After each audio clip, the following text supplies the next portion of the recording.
Oke, kawan-kawan semuanya, Assalamualaikum warahmatullahi wabarakatuh. Seperti biasa, gue balik lagi di channel YouTube ini ya.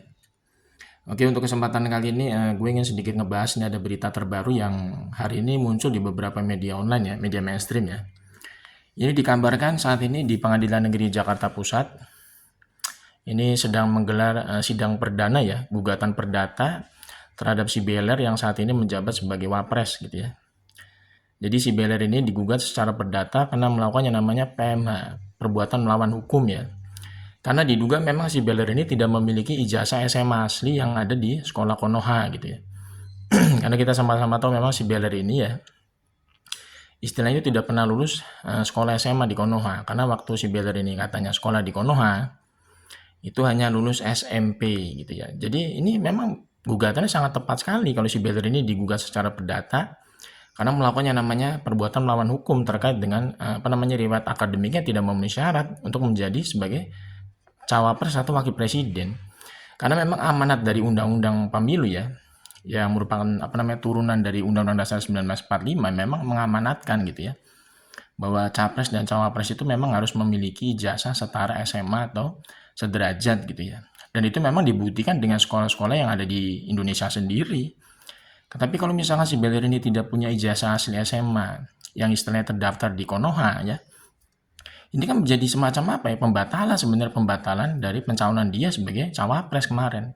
Karena memang ya namanya peserta pemilu ya, baik capres maupun cawapres ya memang ijazah dari SD sampai SMA-nya itu memang harus berada di Indonesia, berada di Konoha gitu ya, terdaftar lah ya. Karena ini kan merupakan syarat wajib ya. Ijazah SD sampai SMA itu menjadi syarat wajib untuk pendaftaran sebagai capres dan cawapres. Kalau ijazah S1 sampai S3 itu kan tambahan lah ya. Tapi kalau untuk presiden dan wakil presiden memang setara SMA udah cukup gitu ya ijazahnya. Karena berdasarkan aturan undang-undang pemilu gitu ya. Tapi kan ijazahnya memang harus ada yang ada yang diverifikasi di Indonesia atau di Konoha gitu ya. Jadi bagaimana mungkin si Belder ini tidak punya ijazah SMA yang asli yang ada di Konoha, tiba-tiba dia bisa lolos ya verifikasi pencalonan cawapres di KPU kemarin. Makanya ini digugat secara perdata sekarang. Karena dari riwayat akademiknya si Beller sendiri memang ya sangat aneh, kejanggalannya sangat banyak.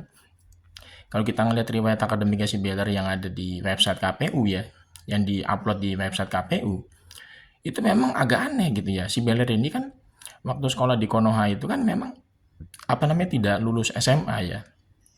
Jadi hanya lulus SMP, kemudian dia meneruskan studi SMA itu berpindah-pindah tempat, berpindah-pindah sekolah. Karena selama di SMA memang dia diduga kuat itu ya pernah nggak naik kelas beberapa kali gitu loh.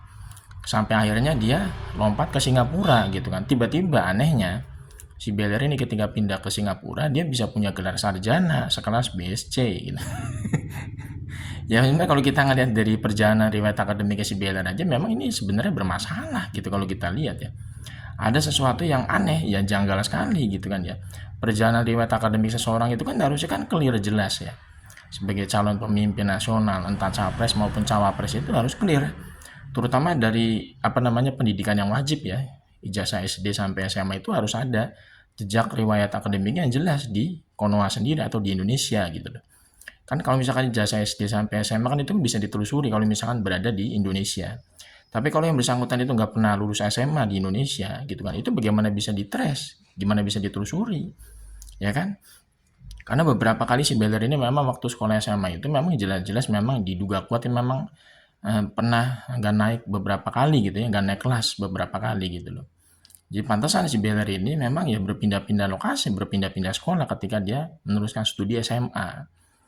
Ya makanya ini kan sebenarnya kalau gugatan ini istilahnya clear ya, hakimnya itu bisa memutuskan secara objektif gitu ya.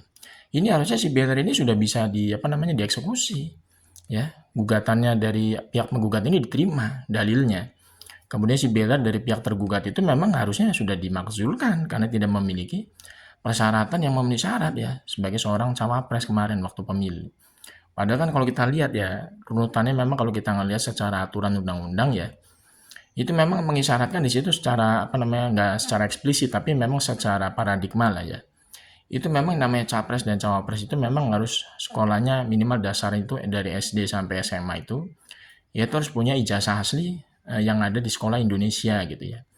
Jadi kalau misalkan ijazah SD sampai SMA-nya dia tidak punya ijazah asli di Indonesia gitu kan, itu kan sebenarnya udah apa ya, istilahnya menjadi penghalang ya untuk istilahnya memenuhi kualifikasi persyaratan sebagai seorang peserta pemilu, baik capres maupun cawapres.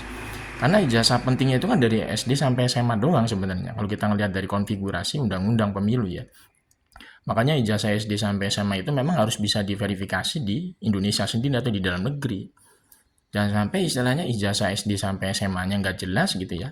Verifikasinya kita nggak bisa apa namanya mengetahui di Indonesia.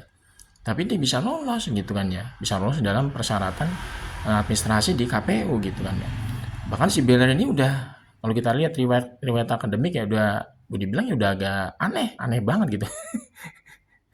Begitu dia sekolah di Konoha atau sekolah di Indonesia gitu ya, itu nggak lulus SMA. Karena waktu sekolah di Indonesia atau sekolah di Konoha ini si Beller ini apa namanya berpindah-pindah SMA ya, berpindah-pindah lokasi ya, berpindah-pindah sekolah SMA beberapa kali ya di Santo Yosef ya, pokoknya di daerah Surakarta lah. Itu bahkan diduga memang pernah nggak naik kelas beberapa kali waktu sekolah SMA di Indonesia. Sampai akhirnya dia lompat ke Singapura. Ya sama sekali memang kita juga nggak bisa mentres atau menelusuri jejak riwayat akademik si Beller ini di Singapura gitu kan. Karena katanya juga si Beller ini kampusnya di Singapura itu katanya sudah tutup atau gulung tikar di MDIS. Nah bagaimana mungkin kita bisa meyakini bahwa si Beller itu punya ijazah asli setara SMA bahkan setara ijazah satunya itu kan agak aneh ya. Namanya kampus masa kampus elit gitu, kampus luar negeri masa bisa tutup atau gulung tikar gitu kan, itu kan aneh. Apalagi ijazah SMA-nya aja yang di Indonesia aja dia nggak punya gitu kan ya. Udah pokoknya ada ini sebenarnya udah clear lah ya, gugatannya sebenarnya udah clear kalau misalkan memang hakimnya di Pengadilan Negeri Jakarta Pusat itu bisa memutuskan secara fair ya. Ini sebenarnya si Beller ini sudah bisa dieksekusi ya berdasarkan putusan di PN Jakarta Pusat. Bisa dibatalkan pencalonan dia menjadi wakil presiden harusnya di KPU gitu.